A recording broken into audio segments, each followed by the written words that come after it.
维基百科全书将黄君璧先生列为岭南派的画家，其实应该说他得到岭南派的精髓，并融合了从北宋以来的中国传统画法，发展出白云堂特有的风格。这幅1982年创作的《秋夕垂钓》应该是很好的见证。首先，画面的4个角没有深重的用笔，使欣赏者将视力集中在画面中央，这是君璧先生虚4角的特色。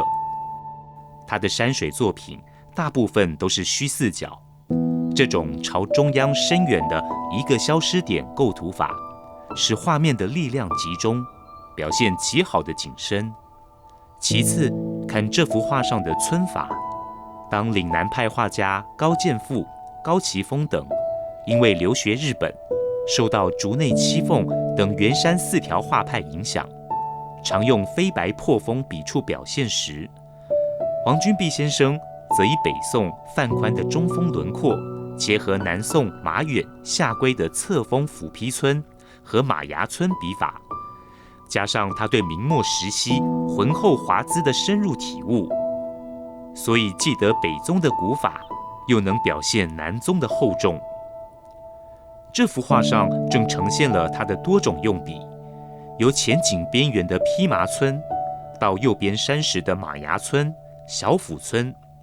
至于中景右侧山岩，既有披麻、解锁，又带云头皴趣味的灵活笔触。远景则是以马牙为主。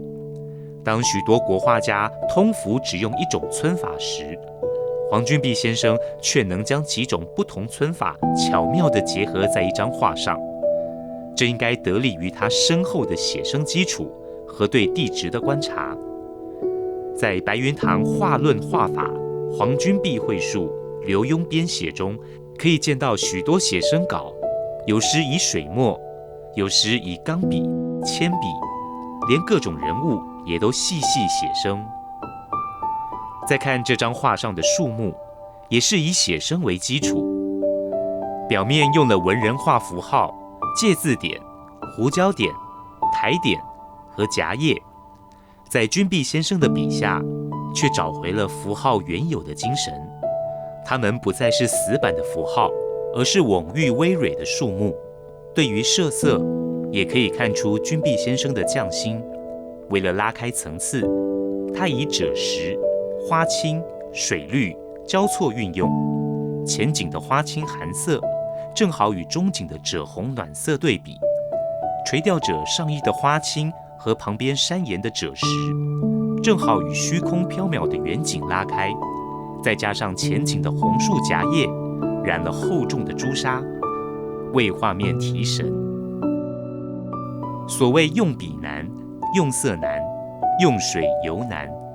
黄君璧先生因为曾受西画水彩训练，对于色彩交融、水晕墨章有其独到之处。晚年更常以不透明的矿物质颜料与透明的有机色和水墨混合，这原本是一般国画家避忌的做法，却在君翁笔下创造更浑厚的效果。至于瀑布，这绝对是君璧先生应载入美术史的独创。当传统山水画都用几笔中锋线条表现飞瀑时，君璧先生采用斗笔画法，更能表示水势汹涌，层层水花坠落，沛然而下的效果。瀑布的上游是最远的景物，虽然淡淡几笔，但是表现了蜿蜒曲折的河道。国画讲究的3远，高远、深远和平远，在这幅画上都有发挥。加上中央消失点透视，观者的视线能被引导到最幽深的远景，